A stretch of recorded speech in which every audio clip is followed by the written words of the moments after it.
Matagumpay na ikinasa ng mga tauhan ng Bataraza Municipal Police Station sa Palawan ang isang operasyon na nagresulta sa pagkakaaresto ng isang wanted person at isang drug suspect.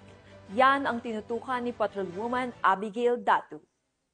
Ang dalawang individual kabilang ang isang wanted person na may standing warrant sa Barangay Marangas, Bataraza, Palawan nitong Agosto taong kasalukuyan. Kinilala ang mga suspect na sina alias Hanil, 31 years old at residente ng Barangay Inugbong na inaresto sa bisa ng warrant of arrest na inilabas ng 9th MCTC, Brooks Point, kaugnay sa kasong paglabag sa Republic Act 10863 o ang Customs Modernization and Tariff Act. May nakatakda itong piyansa na nagkakahalaga ng 2,000 pesos para sa kanyang kaso. Kasama ring naaresto si alias Ferds, 29 years old, magsasaka at residente ng Barangay Marangas sa nasabing bayan.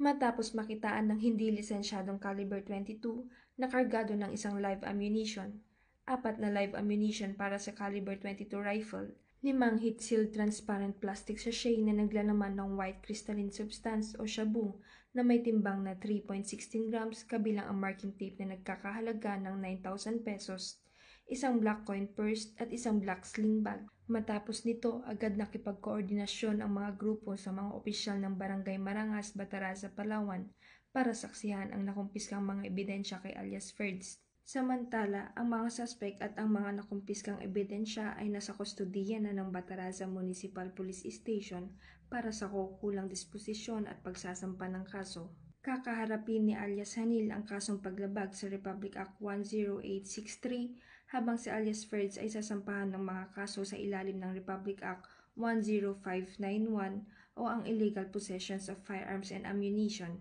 at Republic Act 9165 o ang Comprehensive Dangerous Drugs Act of 2002. Mula dito sa Calapan City, Oriental Mindoro, ako po ang inyong Police News Network Correspondent, Patrolwoman Abigail B. Datu, alagad ng batas, tagataguyod ng balita.